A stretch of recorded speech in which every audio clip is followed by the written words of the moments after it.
नमस्कार दोस्तों, आप सभी का स्वागत है एक बार फिर से आपके अपने YouTube channel reels of real estate पे। और मैं हूं आपका दोस्त गौरव। जी हाँ, जैसा कि मेरी स्क्रीन पर अभी आप देख रहे होंगे, यहाँ पर आज हम बात करने वाले हैं जीएसटी न्यू रूल्स की। क्या है जीएसटी का नया रूल, कब से ये लागू हो रहा है और क्या असर इसका होगा, नए रूल क्या है वो भी मैं आपको यहाँ पर बताने वाला हूँ। वीडियो जो है बहुत ही इम्पोर्टेंट होगा, तो कहीं पर भी स्किप मत कीजिएगा, नहीं तो आपकी जो जानकारी है वो अधूरी रह सकती है। तो प्लीज इस वीडियो को पूरा देखिएगा। और मैं आपको बता दूं कि हम अपने इस YouTube चैनल पर इस तरह के इंफॉर्मेटिव वीडियो लेकर आते रहते हैं, तो प्लीज हमारे चैनल को सब्सक्राइब करना मत भूलिएगा, साथ में बेल आइकन को प्रेस कर दीजिएगा ताकि आपको लगातार ऐसी जानकारी समय समय पर मिलती रहे। तो देखिए यहाँ पे जीएसटी न्यू रूल्स, ये खबर है। और 1 अप्रैल से बदल जाएंगे जीएसटी के नियम। जानिए आपकी जेब पर कितना पड़ेगा असर।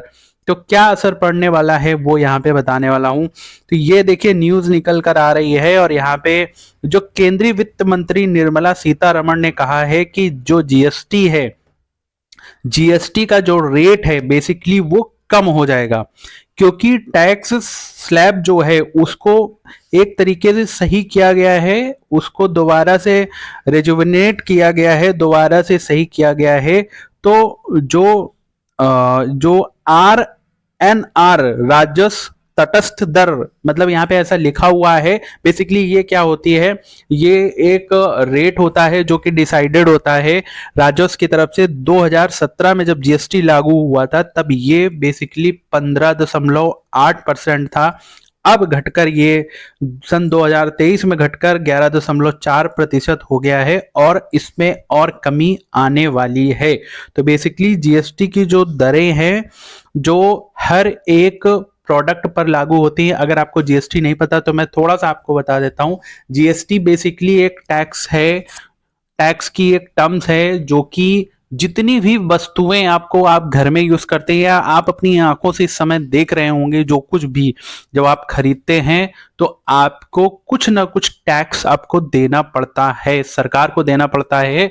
और सरकार के पास कैसे जाता है, वो जाता है जब आप किसी से कुछ चीज खरीदते हैं तो वो टैक्स उसमें ऐड हो जाता है। अब वो परसेंट होता है, हर एक वस्तु पे अलग अलग होता है। किसी पे 18% है, किसी पे 20% है, किसी पे 5% है, किसी पे तो 10% है। तो इस तरीके से हर एक जो प्रोडक्ट है उस पर जीएसटी जो होती है, गुड्स एंड सर्विस टैक्स जो होता है, उसका परसेंटेज निर्धारित होता है। तो वो आने वाले समय में आप इसको कम होता हुआ देखेंगे। आगे क्या चीज है, क्या जीएसटी के नए रूल्स है वो भी मैं आपको बता देता हूं। अब सबसे बड़ी बात यहाँ पे बताई गई है कि जीएसटी डाटा को चुराना और जीएसटी में फर्जीवाड़ा करना अब आसान नहीं होगा। आगामी 1 अप्रैल से जीएसटी में सभी पंजीकृत यूजर्स के लिए मल्टी फैक्टर ऑथेंटिकेशन नियम लागू होने जा रहा है। तो 1 अप्रैल से क्या होगा, को जो लोग भी जीएसटी का नंबर लिए हुए हैं उनके लिए ये मल्टी फैक्टर ऑथेंटिकेशन लागू हो जाएगा। अब ये क्या चीज होती है, बहुत सरल भाषा में बता दूं, ये जैसे आप देखते होंगे कि जब आप कोई ओटीपी वगैरह आपके पास आता है तो आपके मोबाइल पर एक नोटिफिकेशन आ जाता है कि ये जो ओटीपी आया है ये आपके लिए है या नहीं है। तो उस जब तक वो वेरीफाई नहीं हो जाता, आपके मोबाइल पर कोई कोड आता है, जब तक आपकी फिर उस पर आप क्लिक करते हैं, उसके बाद में जब वेरीफाई होता है तभी ये वो ऐप काम करता है या उस पर्टिकुलर वेबसाइट पर आप लॉगिन कर पाते हैं। तो इसको हम बोलते हैं मल्टी फैक्टर ऑथेंटिकेशन। ओटीपी तो आता है, तो एक ये बात हो गई। और दूसरा है, जैसे मान लीजिए आप किसी लैपटॉप पर लॉगिन करने जा रहे हैं, किसी वेबसाइट पर लॉगिन करने जा रहे हैं, तो उसका नोटिफिकेशन आपके मोबाइल पर आता है और आपकी डिवाइस वेरीफाई की जाती है, जो मोबाइल आप यूज कर रहे हैं वो वेरीफाई किया जाता है। तो इसको बोलते हैं मल्टी फैक्टर ऑथेंटिकेशन। तो इस तरीके की जो फैसिलिटीज हैं वो यहाँ पर आने वाली हैं, 1 अप्रैल से लागू हो जाएंगी। और इस तरीके से जब ये लागू हो जाएगा, जो फर्जीवाड़ा है, जो डेटा चुराने का काम है, वो अब बिल्कुल ना के बराबर यहां पर होने जा रहा है। आगे यहां पे बताया गया कि जीएसटी पोर्टल पर अपडेट करें नंबर। तो ये मल्टी फैक्टर ऑथेंटिकेशन के लिए आपको बिना यूजर लॉगिन नहीं कर पाएंगे। तो इसलिए सभी यूजर को मार्च में जो है जीएसटी पोर्टल पर अपने फोन नंबर को अपडेट कर लेना चाहिए, ताकि ओटीपी प्राप्त करने में कोई दिक्कत नहीं हो।